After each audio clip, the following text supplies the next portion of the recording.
What is going on, everybody? Welcome to another video. So I just had a random thought and I wanted to go over it with you guys, but how I would do my statue collection if I did Dragon Ball Z, or in general just Dragon Ball, as my only lines I collected. No movies, no video game, no any other lines, just DBZ, Dragon Ball Super, Dragon Ball GT, and so forth. And so this is how I would pretty much do it. And we're going to go room by room. So this main room would be life-size only statues. That would be bust and full life-size. You know, we would have, like, for example, you know, on that wall, MRC Goku, MRC Vegeta, MRC's Trunks with all three of their busts next to them. You know, then over here, I would probably do the villains, like White Hole Studios, Frieza. I don't know who made it, but I know I've seen a life-size Cell, and then can't forget the name, but the Boo. But all three of the villains here.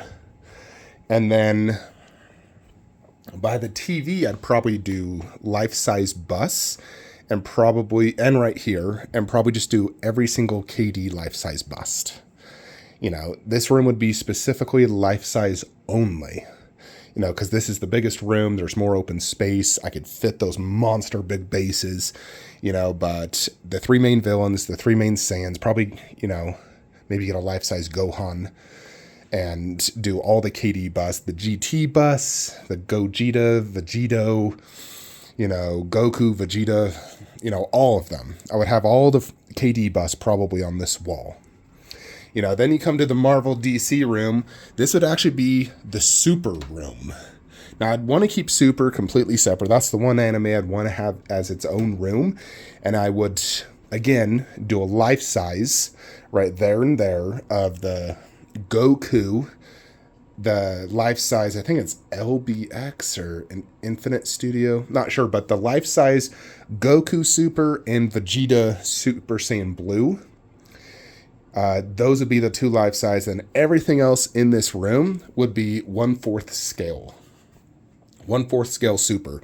I'd focus it by saga, you know, so Beerus, Goku Black, and Tournament of Power, and pretty much that's pretty much it. And, you know, but this whole room would be just a Super room. Dragon Ball Super. I love Super. I think it's amazing, and I definitely want to collect it.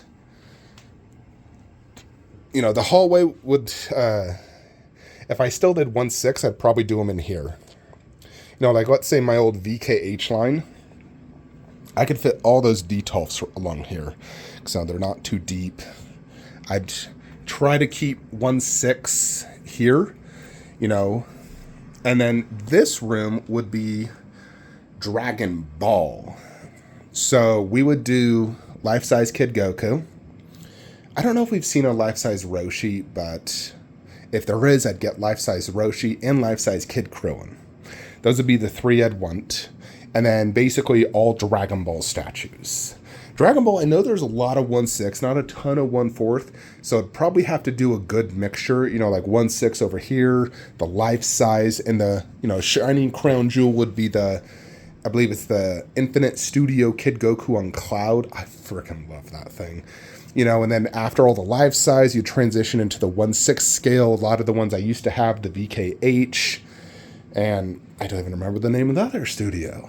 But we definitely have a room dedicated to Dragon Ball Super, and then just a life size, a 1/6 hallway, which the 1/6 hallway would be DBZ only. And that would transition into this room, which would be Dragon Ball Z only. Look at Gizmo and his toys. Goodness, little Giz. So this room, you know, obviously would be a somewhat similar setup to this, but throughout the entire room, and it'd all be by saga. You know, so I might do like 2 garage shelves dedicated to Frieza, you know, one to Android, another to Cell, another to, you know, multiple to Boo, you know, and I make it all well spaced out. Of course, you know, if you're limiting yourself to like, just like, let's say Dragon Ball Z in one room, you're going to have multiple of the same characters. I might have 15 Gokus. You know, I definitely go, you know, all in on White Hole Studio 1/4 scale line, Cloud Studios, KD. Those would be my 3 companies I would focus on. maybe a few figure class, but I still don't fancy their statues as much, if I'm brutally honest. I like Cloud, I like Whitehole, and KD. And ideally, I would pair them with their, prospective, company statues, like have all the Cloud Studio 1/4, you got Krillin, we would get Roshi, Tien Shinhan, and all the additional ones that are going to make Hex. And then for the Whitehole, they're making a ton of Frieza, like every Frieza character there is, which 9 years ago, that was a dream come true for me. I wanted that so bad. And, if I did DBZ only, I would buy every one of them. I would have an absolute insane Frieza setup, like probably 4 garage shelves of just Frieza with all the additional characters. The full Ginyu Force, Frieza, Dodoria, Zarbon, all the other minions, Goku in multiple forms, Vegeta, Gohan, Krillin. Definitely have all 4 forms of Frieza in 1/4 scale by Whitehole. It would be insane. And if I did any life size in here, maybe just the KD. I don't know. Like I wanted KD at the TV room, but we might throw a few KD in here. I definitely want to have a few busts in this room as like some centerpieces. I'd own every single Sume 1/6, but yeah, this room would definitely be DBZ dedicated only. And probably a 3-tier shelf like this throughout the most of the room, except for when like the bigger statues. But like some people asked, like, what's the size of this? So I can fit a 30-inch statue from right there to there. I can lower the shelf and gain 1.5 inches. Ideally, I don't like lowering the shelf, but if I have to, I will. There's about a good 25 inches you can fit a solid statue. Like he's like 25. And then this, you can fit another 30 inches. There's obviously statues taller than 30 inches, so I would have to have some shelving based off those statues. But I would say on average, most your DBZ is going to fit in this style of shelf. The smaller ones, like these all, even though they're pretty big, you can still see them, especially when I'm sitting down in my chair, I can see them very good. I would make sure every single statue in the collection can be viewed good as well. That's one thing I always hate about having, too many statues, is you are forced to put statues down low and not have ideal angles. If it's up to me, I wouldn't place any of these down low. I really wouldn't. I don't think any of them truly look amazing down low.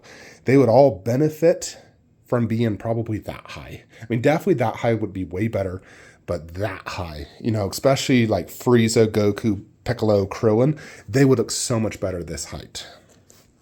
Other statues are fine, like that doesn't need to be up high, for example. But other ones definitely need to be up high. And so I would not make the collection cluttered. I would make it nicely spaced out, but, and try not to have too many, like, I wouldn't want a lot of the characters the same scene. Like I know Figure Class did the exact, all they do is copy KD, I swear. But they made that exact same Vegeta Figure Class style, made it bigger.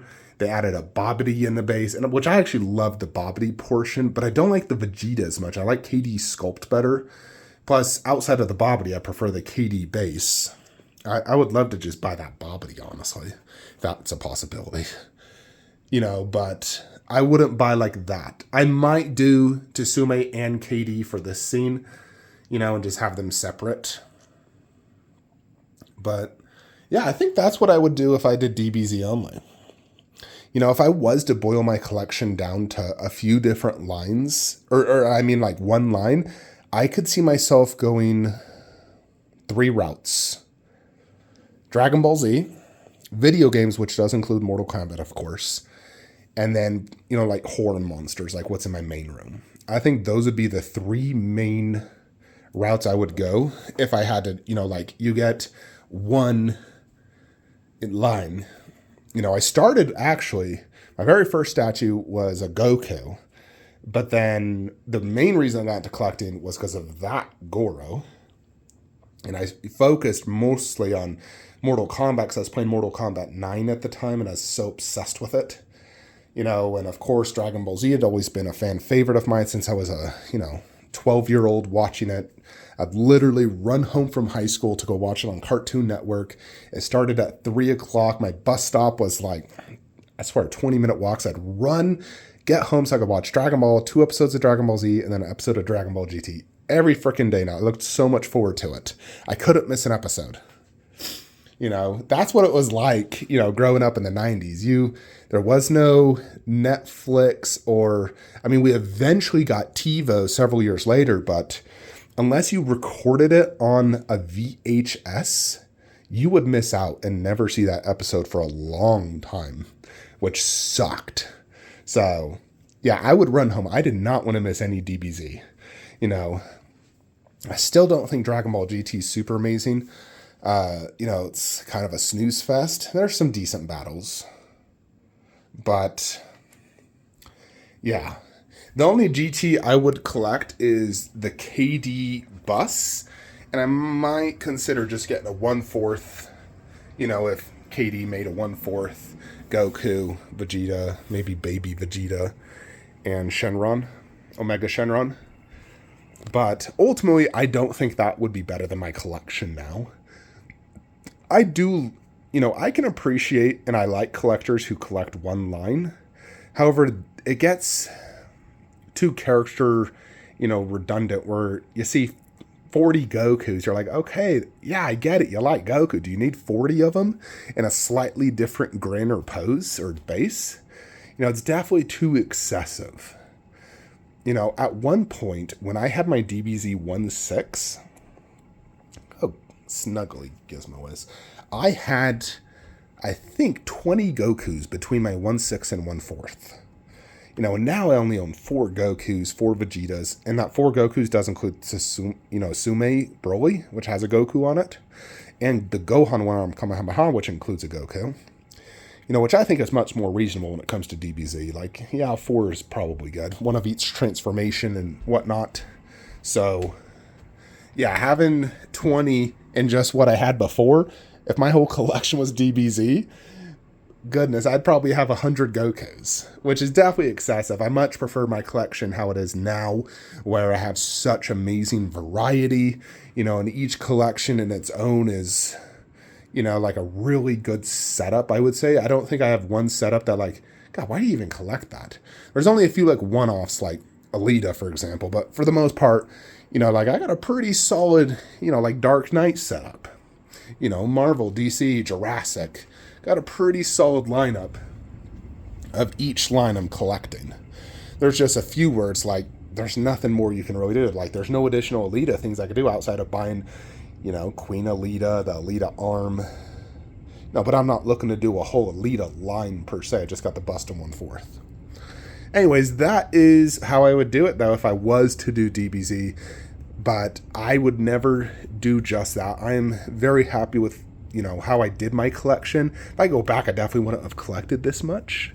Of course not. I'd much prefer if statues were only in this room and that's it, and it was nice and clean. I wouldn't have 3 additional bedrooms of statues. Goodness. I'm definitely, over obsessed, addictive person. But we are where we are. Can't change the past, can only fix the future. So, if it was easier to sell statues and I could get my money back for a lot of it, I probably would.